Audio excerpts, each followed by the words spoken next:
సింగరేణి ఎన్నికల కౌంటింగ్ కొనసాగుతోంది. దాదాపు 90% మంది కార్మికులు తమ ఓటు హక్కును వినియోగించుకున్నారు. మొత్తం 13 యూనియన్లు పోటీపడ్డ ఏఐటీయూసీ, ఐఎన్టీయూసీ మధ్య హోరాహోరీగా పోరు నడిచినట్టు తెలుస్తోంది. పెరిగిన ఓటింగ్ శాతం తమకి అనుకూలమని 2 యూనియన్లు చెబుతున్నాయి.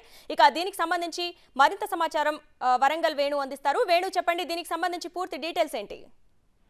అశ్విని, భూపాలపల్లి ఏరియా సింగరేణికి సంబంధించినటువంటి కౌంటింగ్ కొద్దిసేపటి క్రితమే మొదలైంది. అయితే ఇది బ్యాలెట్ ఓటింగ్ కాబట్టి మొదటగా బ్యాలెట్లు బయటకు తీయడం, దాంతో పాటుగా 100 బ్యాలెట్ సంబంధించి బండిల్స్ ఏర్పాటు చేసినారు. అయితే దీనిలో ఈవీఎంలో ఈ నాన్ వ్యాలిడ్ ఓట్స్ అనేది ఉండే అవకాశం లేదు. ప్రస్తుతం బ్యాలెట్ ఓటింగ్ కాబట్టి అందులో వ్యాలిడ్ ఓట్స్ ఏంది, నాన్ వ్యాలిడ్ ఓట్స్ ఏంది అని దాన్ని మొదటగా ఆర్ఓ సమక్షం లోపల వేరు చేసి బండిల్స్ తయారు చేస్తారు. ఎందుకంటే కొంతమంది తప్పుగా అక్కడ ముద్రించడం కావచ్చు, కావాలని రెండు సంఘాల మీద ఓట్ వేయడం కావచ్చు, ఇట్లాంటి నాన్ వ్యాలిడ్ ఓట్స్ ఉంటాయి. సో వాటన్నిటిని వేరు చేసి వ్యాలిడ్ ఓట్లని ఒక క్రమం లోపల అమర్చిన తర్వాత బండిల్స్ ఏర్పాటు చేసి ఏజెంట్ల సమక్షం లోపల లెక్కింపు మొదలు పెడతారు. సో ప్రస్తుతానికైతే ఆ బ్యాలెట్ బాక్స్ లో ఉన్నటువంటి బ్యాలెట్లను తీసి ఆ లెక్కింపు అయితే బండిల్స్ ఏర్పాటు చేయడం అయితే జరుగుతుంది. ఇక్కడ భూపాలపల్లికి సంబంధించి 9 బూత్ లోపల ఎలక్షన్ జరిగిన నేపథ్యం లోపల 9 బ్యాలెట్ బాక్స్ ఉన్నాయి. ఇక్కడ 5 టేబుల్స్ ఏర్పాటు చేశారు. అంటే 5 టేబుల్స్, మొదటి రౌండ్ లోపల 5 టేబుల్స్ లో 5 బ్యాలెట్ల ఒక లెక్కింపు జరుగుతుంది. తర్వాత రెండో రౌండ్ లోపల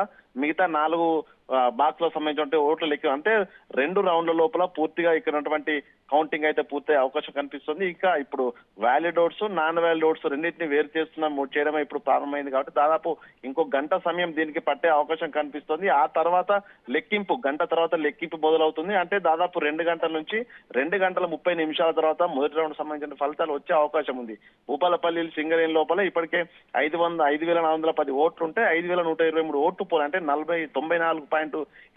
అంటే గతంలో కంటే ఈసారి 2% ఎక్కువగానే పోలింగ్ నమోదైంది. సో ఈ యొక్క భారీగా ఓటింగ్ శాతం నమోదు కావడం ఇటు ప్రధానంగా అధికారంలో ఉన్నటువంటి కాంగ్రెస్ సంబంధించినటువంటి అనుబంధ సంఘమైనటువంటి ఐఎన్టీయూసీ అనుకూలించే ఫలితం కూడా తెలుస్తుంది. ప్రధానంగా ఈ యొక్క భూపాలపల్లి లోపల అటు ఏఐటీయూసీ, ఐఎన్టీయూసీ మధ్య హోరాహోరీ పోరు జరిగిన నేపథ్యం లోపల అక్కడ అవాంఛనీయ ఘటన జరిగే అవకాశం ఉందంటూ ప్రస్తుతం అక్కడ బాంబు స్క్వాడ్ కావచ్చు, ఇతర పోలీస్ సాయుధ బలగాలు కూడా పహారా కాస్తున్నారు. కౌంటింగ్ సెంటర్ లోపలికి ఎవరిని వెళ్లకుండా కూడా భారీ భద్రత కొనసాగుతుంది. చూడాలి, మరి ఒక 2 గంటల్లో ప్రధానంగా మొదటి రౌండ్ కు సంబంధించి ఫలితాలు అయితే వచ్చే అవకాశం ఉంది. మొదటి రౌండ్ ఫలితాల్లోనే ఏ యూనియన్ ఇక్కడ ప్రాతినిధ్యం వహిస్తుందని కూడా ఒక క్లారిటీ వచ్చే అవకాశం అయితే ఉంది. Ashwini, thank you Venu.